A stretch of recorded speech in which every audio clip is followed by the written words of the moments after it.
Baik, perkenalkan nama saya Danu Prakoso-Putro. Saya akan membuat video terkait tugas Inhal tutorial skenario 1 di blok I.6. Ini ada 3 buah soal learning objective yang akan saya jawab.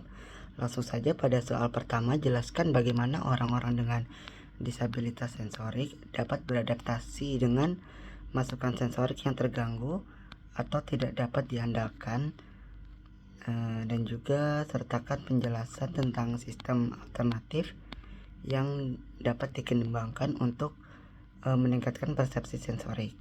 Baik, untuk tunanetra dan juga tunarungu dapat menunjukkan kemampuan luar biasa dalam beradaptasi dengan lingkungan melalui mekanisme neuroplastisitas otak, kompensasi sensorik, dan juga penggunaan teknologi substitusi sensorik.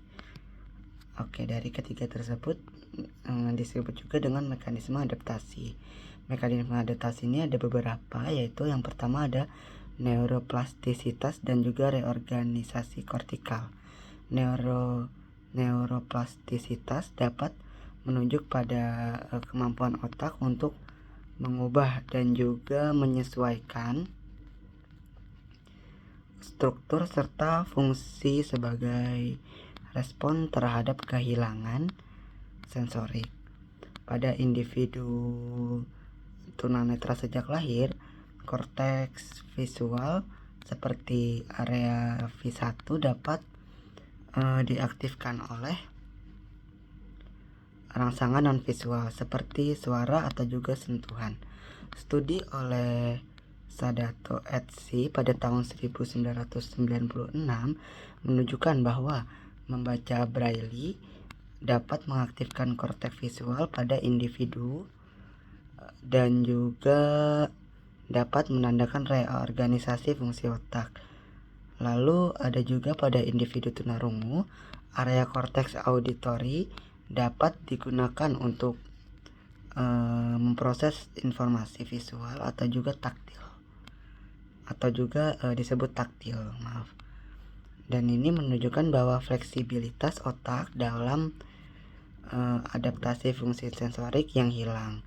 Yang kedua ada kompensasi sensorik, yaitu ketika satu indera hilang, indera lain seringkali menjadi lebih tajam untuk berkompensasi kehilangan tersebut. Misalnya, pada individu tunanetra dapat memiliki kemampuan pendengaran atau peraba yang lebih sensitif untuk mengenali lingkungan. Studi oleh Bevillier dan juga Navilat pada tahun 2002 dapat menunjukkan bahwa individu tunarungu memiliki peningkatan dalam perhatian visual perifer dan juga deteksi gerakan. Sistem alternatifnya yaitu yang pertama ada teknologi substitusi sensorik, yaitu perangkat substitusi sensorik dan juga sensory substitution device atau SSDS. SSD adalah alat untuk mengubah informasi dari suatu modalitas sensorik ke modalitas yang lain. Contohnya ada The Voice dan juga BrainPoint. Ini berbeda jenis, yaitu untuk input visual menjadi representasi suara. Begitu. Untuk yang kedua, untuk selanjutnya ada eksternalisasi dan representasi mental. Dengan pelatihan penggunaan SSD dapat mengalami eksternalisasi di mana sensasi dan juga perangkat yang dirasakan seolah-olah berasal di lingkungan luar, bukan dari titik kontak, melainkan fenomena ini membantu dalam membangun representasi mental yang lebih akurat tentang lingkungan yang ada di sekitar. Mungkin dari soal nomor 1 sudah terjawab. Selanjutnya saya akan lanjut ke soal nomor 2, yaitu jelaskan pentingnya integrasi sensorik dalam menjaga keseimbangan dan juga orientasi spasial dan gunakan contoh menavigasi ruangan gelap untuk menyoroti keterkaitan jalur sensorik. Integrasi sensorik adalah proses neurologis yang memungkinkan otak untuk menghubungkan suatu informasi dari berbagai sistem sensorik, termasuk juga sistem visual, vestibular, dan juga sistem somatosensorik. Yang berguna untuk apa? Berguna untuk membentuk persepsi yang akurat tentang tubuh dalam ruangan. Oke, baik, proses ini sangat amat penting untuk menjaga keseimbangan tubuh dan juga orientasi spasial. Kenapa bisa penting? Karena pada ini terutama dalam kondisi lingkungan yang menantang, seperti ketika seseorang sedang bernavigasi ruangan gelap. Pada spasial ini juga sangat berguna untuk memberitahu atau merespon bahwa untuk mengasih tahu bahwa navigasi di ruangan ini telah menghilang, begitu mungkin. Lalu ada pentingnya integrasi sensorik.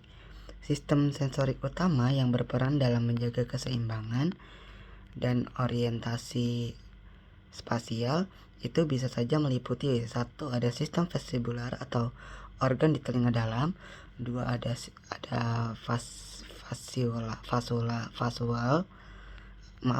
ada sistem visual. Yang ketiga ada sistem somatosensorik. Lalu beserta dengan contoh-contohnya yang berada navigasi di ruang gelap. Yang pertama ada sistem vestibular, yaitu organ di telinga dalam yang fungsinya untuk mendeteksi perubahan posisi kepala dan juga percepatan gerakan, dan juga bisa memainkan peran penting dalam menjaga postur dan stabilitas visual, atau disebut juga dengan refleks vestibulo-okular. Yang kedua ada sistem visual yang berfungsi untuk memberikan referensi spasial dan juga lingkungan sekitar. Bisa juga untuk informasi visual dapat mengkalibrasi input vestibular dan juga proprioseptif. Lalu yang terakhir ada sistem somatosensorik atau proprioseptik dan juga taktil, yang berfungsi untuk memberikan informasi mengenai posisi tubuh melalui reseptor di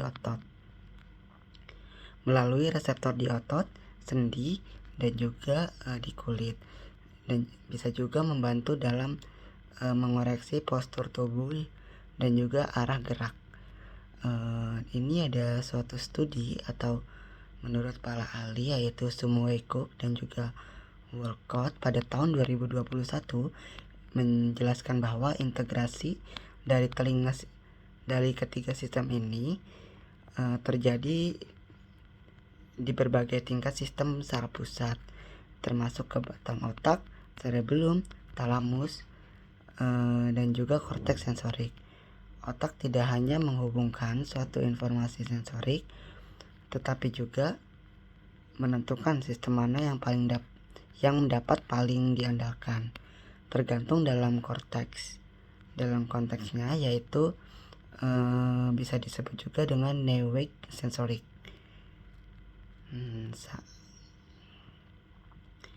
Ini juga ada adaptasi ketika seseorang memasuki ke ruangan yang gelap, yang tadi saya sudah jelaskan sebagai contoh. Yang pertama ada input visual menurun secara drastis atau tidak tersedia sehingga sistem visual menjadi kurang. Lalu ada otak secara otomatis mengandalkan informasi dari sistem vestibular dan juga mengandalkan dari sistem somatosensorik untuk mempertahankan keseimbangan dan juga orientasi. Begitu, yaitu ada yang lalu selanjutnya ada proprioresepsi dari kaki dan juga tekanan pada telapak kaki dapat memberikan informasi tentang permukaan lantai atau pijakan kaki yang telah dipijak oleh seseorang. Sementara output vestibular dapat mendeteksi perubahan kepala atau juga dapat mendeteksi gerakan tubuh. Selanjutnya ada otak dapat menyatukan semua informasi ini untuk membantu orang seseorang tersebut tetap tegak dan juga tetap berhati-hati ketika di tempat gelap atau di ruangan gelap seperti itu.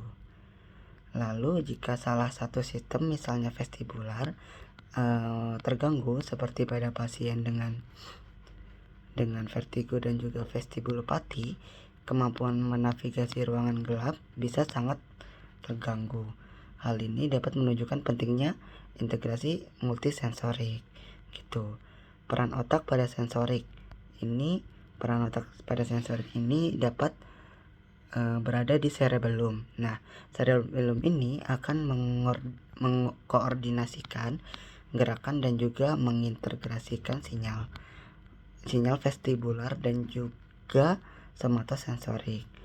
Pada korteks parietal posterior terlibat dalam persepsi spasial dan juga pemetaan tubuh terhadap ruangan, dan juga batang otak dapat menyatukan refleks postural yang berdasarkan masukan vestibular dan juga sensorik yang lainnya begitu.